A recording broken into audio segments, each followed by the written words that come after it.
저도 어려서부터 신앙생활을 했습니다. 그래서 교회에서 교회학교 시절에 성탄절이 되면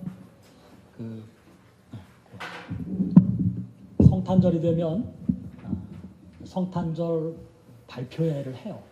지금은 뭐 교회마다 그런 것들이 아이들이 워낙 공부하는 일에 치이고 또 교회가 그거 아니어도 또 뭐 할 수 있는 셀레브레이션 프로그램이 워낙 많으니까 잘 안 하지만 옛날에는 성탄절에 교회 학교 아이들이 나와서 발표회 하는 게 큰 즐거움 가운데 하나였어요. 어른들도 아주 관심을 기울였죠. 저도 그렇게 자라서 어려서 제가 노래도 했고 성극도 여러 편 출연했습니다. 제가 이래봬도 주로 요셉이었어요. 성탄절엔 요셉이 예수님 다음으로 주인공이에요. 근데 예수님은 아기 예수에서 인형이 대신하는 거고요. 진짜 주인공은 요셉이에요. 제가 주연 요셉을 여러 편 담당했던 사람임을 꼭 기억해 주세요. 그것만이 아니고요. 부활절이 되면 또 연극도 했어요. 부활절에는 제가 뭘 맡았게요? 장 집사님?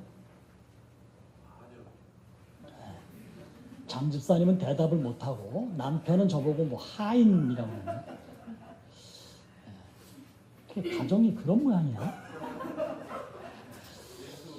그렇죠. 역시 김원 집사님이 목사님의 아들이시거든요. 제가 이래봬도 부활하신 예수를 맡았으면 얼마나 좋겠어요.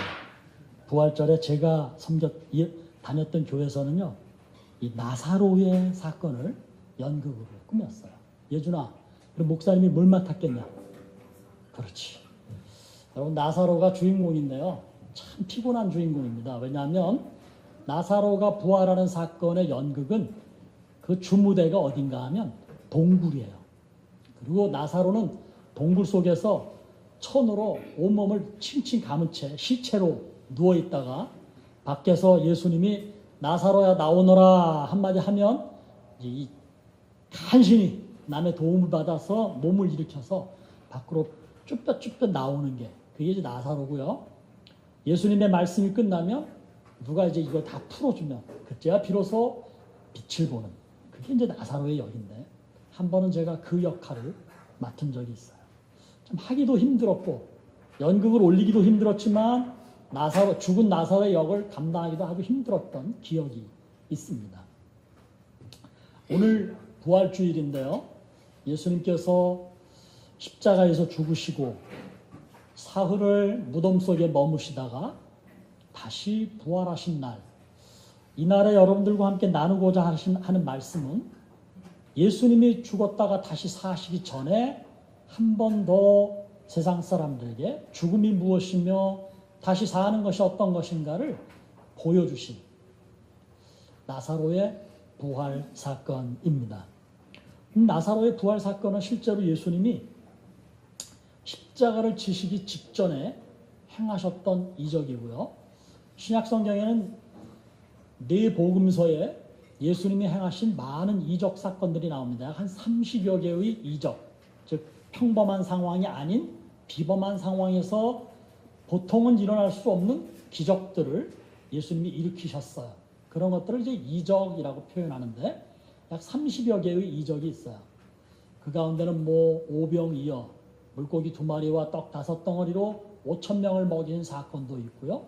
병든 이들을 고치는 수많은 사건들이 있어요. 그리고 예수님이 갈릴리 바다 위를 걸어서 저벅저벅 걸어서 제자들이 탄 배까지 오셨던 사건도 있고요. 많은 사건들이 있는데 그 가운데서도 최고의 압권, 가장 위대한 이적을 꼽으라면 그것은 이 나사로의 부활 사건을 꼽을 수 있습니다. 물론 예수님은 나사로만 살린 것이 아니고 다른 사람들도 살린 적이 있어요. 그러나 다시 죽은 자를 다시 살리는 사건에 가장 큰 의미를 부여할 수 있는 것은 바로 나사로 사건이라고 말할 수 있습니다. 사실 구약 성경에도요. 엘리야나 엘리사 같은 선지자들이 있죠. 이분들도 죽은 자를 살린 분들이에요. 그런데 이분들은 어떻게 살렸는가 하면 기도를 통해서 살렸어요. 즉 하나님께 이들을 살려주십사라고 간절히 기도하였고 이 엘리야와 엘리사의 기도를 들으신 하나님께서 이들을 살리신 것이죠. 그러니까 엘리야와 엘리사가 살렸다라고 말할 수 없는 거죠. 신약 성경에도 베드로나 바울이 죽은 자를 살린 사건이 있어요. 근데 그때도 그들이 베드로와 바울이 이들을 직접 살린 게 아니고 베드로와 바울이 간절히 기도해서 살아난 거죠. 그러니까 죽은 이를 살린 주체는 누군가 하면 바로 하나님이셔요. 그런데 오늘 유대인의 무덤은 우리처럼 땅에 매장하지 않고요. 동굴 속에 이 시신을 염장 처리해서 거기에 보관하는 게 이제 유대인의 매장 습관이에요. 그리고 이제 동굴 문을 큰 바위로 돌로 이렇게 막아 놓는 것이죠. 아무나 함부로 들락거릴 수 없도록. 예수님께서 오늘 죽은 지 나흘이 되는 제자들이 표현대로 한다면 시신이 상해서 냄새가 나는 상황에 이르렀는데 그런데 예수님이 오늘 이 동굴 밖에 오셔서 나사로를 향하여 나사로야 나오너라 그랬어요. 나사로가 예수님이 나사로를 살려달라고 하나님께 기도하지 않았고요. 그냥 직접 명령하신 것이죠. 그랬더니 나사로가 시체가 되어서 누워있던 나사로가 일어나서 동굴 문을 열어주니까 동굴 밖으로 나왔다라는 것이 오늘 사건의 이야기예요. 무슨 얘기를 하고 싶은 건가요? 예수님은 죽은 자를 살리는데 하나님께 기도해서 살리지 않으셨고요. 당신이 직접 이 죽은 자를 살게 하셨다는 거예요. 사람들이 묻습니다. 당신은 누구요? 예수님이 대답합니다. 나는 하나님의 아들입니다. 당신이 하나님의 아들이라는 가당치도 않은 얘기를 자꾸 하는데 그렇다면 우리에게 증거를 보이시오. 여러분 예수님은 그들이 요구해서 증거를 보이신 적은 없어요. 그러나 평소에도 수없이 많은 이적들을 통해서 당신이 하나님이 사람 되어 이 땅에 오신 메시아임을 수도 없이 증거하셨어요. 그럼에도 유대인들이 예수님의 증거를 인정하지 않았고 오히려 예수님을 죽일 계획만 자꾸 세웠던 거죠. 전에도 말씀드린 것처럼 신성 모독죄, 하나님의 이름을 더럽힌다는 죄목으로 예수님을 십자가에 매달 계획을 아주 오래전부터 해왔다는 거예요. 오늘 예수님이 죽은 자를 놓고 그의 몸에 무슨 손을 얹고 기도하신 것도 아니고 하나님께 간절히 기도해서 이 나사로가 산 것이 아니라 나사로가 누워있는 무덤 밖에서 무덤을 향하여 나사로야 나오너라 라는 단 한마디의 말씀에 나사로가 일어나서 저벅저벅 걸어 나왔다는 것. 그가 죽음에서 살아났다라고 하는 것. 이게 바로 예수님이셔요. 이게 바로 예수님이 하나님이 보좌를 버리고 이 땅에 세상과 인류를 구원하시기 위해 이 땅에 오신 하나님이심을 우리에게 보이신 확실한 사건인 것이죠. 증거입니다. 모세 시대에 모세가 자기 백성 이스라엘을 애굽에서 건져내라는 하나님의 명을 받아서 바로 앞에 섰어요. 영어식으로 말하면 파라오죠. 애굽의 왕입니다. 람세스 2세로 알려져 있는 이 파라오 앞에 모세가 섰어요. 내 백성 히브리인들을 우리의 하나님 여호와께서 내게 명하셔서 당신에게 이들을 풀어주라고 말씀합니다. 내 백성을 돌아가게 우리의 고국으로 돌아가게 해주시오. 파라오가 이게 말이 안 되는 얘기예요. 이 히브리인들이요 엄청난 노동력이었어요. 노동력은 생산성이에요. 거기다가 이제 임금을 주지 않아도 되는 공짜 노동력이니 이 에집트의 발전에 그 당시 이 히브리인들이 얼마나 많은 기여를 했는지 몰라요. 하고 싶어서 한 게 아니라 억눌림 당하면서 강제로 노동력을 제공했던 거죠. 파라오가 이걸 허락할 리가 없죠. 계속 줄다리기를 하는 동안에 여러분이 아는 대로 하나님께서 모세를 통하여 파라오와 애굽에 10가지 재앙을 내리시죠. 그 10가지 재앙 가운데 마지막 재앙이 뭔지를 지민이가 한번 대답해 보면 어떨까? 깜짝 놀랐죠. 이게 무슨 일일까? 갑자기 내 이름이 왜 나올까? 10번째 재앙은 건이야 뭘까? 그렇죠. 장자가 역시 오빠가 다르네. 친남매는 아닙니다. 오라버니가 달라요. 10번째 마지막 재앙, 장자가 죽는 재앙이에요. 에집트의 모든 가정마다 맏아들이 다 죽는 겁니다. 갑자기 다 죽는 거예요. 심지어는 각 가정에서 기르는 가축들 가운데서도 제일 먼저 나온 맏것이 죽는 거예요. 온 애굽 전역에 엄청난 비극이 찾아온 것이죠. 물론 파라오의 맏아들도 죽었어요. 결국 여기서 파라오가 손을 들죠. 안 되겠다, 가거라. 빨리 가거라.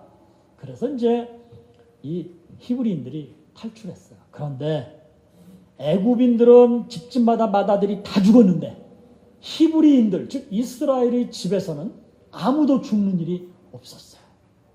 하나님께서 그 전날 약속하셨거든요. 양을 잡아서 고기를 먹고 양의 피를 너희 문 설주와 인방에 바른 그 집은 죽음의 사자가 건너뛰는 거예요. 그래서 건너뛴다는 넘을 월자를 사용하는 유월절이라는 절기가 이래서 생겨난 거예요. 보세요. 히브리인들의 가정에는 사람이 죽지 않았습니다. 애굽인의 가정마다 사람이 죽었습니다. 바꾸어서 말하면 모든 가정마다 맏아들이 다 죽었는데 히브리인들의 가정에서는 맏아들이 죽지 않았습니다. 죽음으로 생각하면 죽지 않은 것이지만 산 것으로 생각하면 다 죽었는데 히브리인들의 가정에서는 살았다는 거죠. 삶과 죽음이 너무나 적나라하고 명료하게 교차하는 역사적 시점. 이걸 누가 만들었습니까? 희비의 쌍곡선이죠, 진짜? 이거 누가 주관하신 겁니까? 하나님이 주관하신 겁니다. 그래서 우리는 하나님을 향해 어떻게 고백하느냐면 생과 사를 주관하시는 하나님. 어떤 이들은 또 화와 복을 주관하시는 하나님. 생명의 근원 되신 하나님. 하나님은 우리에게 생명을 주셨을 뿐만 아니라 때가 되면 생명을 거두시는 분이기도 하다는 거죠. 하나님이 생명의 주관자입니다. 예수님께서 나사로의 무덤에 오셔서 나사로를 향하여 죽어 시신되어 있는 나사로에게 나사로야 나오너라 라는 한마디에 나사로가 살아서 나왔다는 것. 죽은 지 나흘이 지났는데 그 나사로의 시신에 생명을 부여하시며 나사로가 다시 살았다는 이야기죠. 그 예수님께서 그로부터 얼마 안 되어 십자가에서 죽으셨어요. 우린 이것을 예수님의 십자가 사건, 예수님의 십자가 죽음이라고 표현합니다. 왜 죽으셨습니까? 우리가 짊어져야 할, 우리가 담당해야 할 죄로 인한 죄값, 즉 우리의 죽음 대신에 그분이 십자가에서 나를 대신하여 죽으셨던 것이죠. 오늘 두 분이 세례를 받았습니다. 세례라는 의미는 주와 함께 죽는다는 의미예요. 우리 주님께서 십자가에 달리실 때 여러분과 저의 죄가 그 십자가에 함께 달렸다고 우리는 고백하는 거예요. 세례를 받는다는 것은 나는 죄인인데 내 죄를 우리 주님께서 대신 짊어지셨습니다를 고백하는 거예요. 그리고 그분이 죽으심으로 내가 살았습니다. 이게 고백되면 세례를 받을 수 있는 거예요. 세례 문답집이라는 게 있어요. 지난주에 이분들이 받고는 깜짝 놀라는 거예요. 아니 목사님 이걸 어떻게 다 우리가 공부하고 외웁니까? 그래서 제가 안 외워도 됩니다. 나도 못 외웁니다. 하나만 약속합시다. 내가 죄인임을 인정하십니까? 예수님이 내 죄 때문에 돌아가셨음을 믿습니까? 이거면 세례 받습니다. 권사님들도 어머니 태중에서부터 예수를 믿었고 그때부터 아버님이 목사님이셨던 그 김원 집사님도 그 100가지 문항 다 몰라요. 그죠? 우리가 뭘 알아서 세례를 받는 게 아니고 내가 죄인임을 고백하고 예수님이 내 죄 때문에 돌아가셨음을 고백하는 자는 세례를 받는 거예요. 세례는 그런 의미예요. 그럼 부활은 무엇입니까? 부활이라 함은 영원한 생명을 우리에게 확증해서 다시 보여주시는 것이에요. 예수님이 십자가에 죽으셨는데 그분이 무덤 속에 영영이 갇혀버린 것이 아니라 그분이 다시 사심으로 인해서 나도 죽지만 우리도 다 죽죠. 언젠간 다 죽음이 우리에게 찾아옵니다. 그러나 주님이 사신 것처럼 내 영혼은 죽지 아니하고 주와 함께 하나님의 나라에서 하나님을 찬송합니다. 그리고 우리 주님 예수 그리스도가 이 땅에 다시 오시는 그날 우리도 나사로처럼 아니 예수님처럼 무덤 문을 열고 예수님을 영접하며 맞이합니다. 그분이 우리를 맞아주셔서 함께 하나님의 나라로 우리를 인도하신다는 것, 이걸 믿는 것이 그리스도인의 신앙 핵심입니다. 그 신앙의 핵심은 바로 이 십자가와 부활로 연결되어 있는 것입니다. 사랑하는 나무 십자가 성도 여러분, 기독교에 예수님의 죽음이 없더라면 우리는 이 자리에 앉아있는 게 아무런 의미가 없어요. 여전히 죄로 인해서 힘드니까, 똑같으니까. 기독교에 부활이 없다면 역시 우리는 이 자리에 있을 필요가 없어요. 죄 용서는 받았지만 그걸로 끝난다면 아무 의미가 없죠.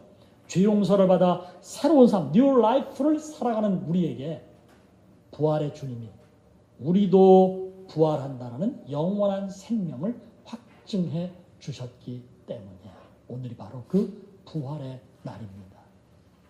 나도 비록 세상에서 힘들게 살기도 하고 어렵게 살기도 하고 권고하기도 하죠. 얼마나 걱정이 많고 힘든 일이 많습니까? 그러나 주님이 날 대신하여 죽으셨으며 그분이 내게 영원한 생명을 확증해 주시기 위해 다시 사셨다라고 하는 믿음으로 우리가 이 험한 세상을 이기며 살 수 있는 것입니다. 순간적인 쾌락도 우리에겐 중요합니다. 더러는 욕망을 이루기 위해서 열심히 노력하는 것도 소중합니다. 그러나 그것은 누가 뭐라고 해도 지나가는 것들이에요. 더러는 일순간의 정점일 뿐이에요. 영원한 것은 세상에 없습니다. 영원한 것은 오직 하나님 한 분이며 여러분과 저를 위해 십자가를 지신 예수 그리스도의 은혜와 그분을 우리에게 주신 사랑만 영원합니다. 사랑하는 성도 여러분, 이 부활의 날 다시 한번 내가 예수 그리스도로 인해서 살았으며 그분의 부활로 인해서 내게 영원한 생명이 주어졌음을 믿음으로 고백하고 영원한 생명의 소망으로 험한 세상을 이기며 살아가는 성도분들이 되시기를 주님의 이름으로 축복합니다. 기도하겠습니다. 하나님 감사합니다.